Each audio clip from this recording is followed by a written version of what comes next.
स्वागत आहे पानातील मोतीमध्ये. आजच्या पानांतील मोतीमधील विचार आहेत भारतरत्न डॉक्टर APJ अब्दुल कलाम यांचा. ते म्हणतात, यश मिळवण्यासाठी अपयशाची भीती सोडावी लागते.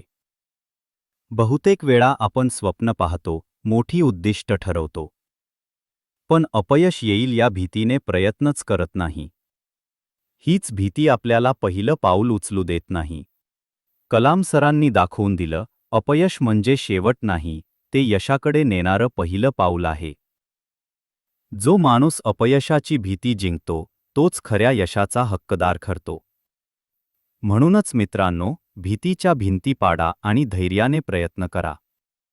प्रत्येक प्रयत्न तुम्हाला तुमच्या स्वप्नांच्या जवळ नेतो. पुन्हा भेटूया उद्या एका नव्या पानातील मोतीसोबत.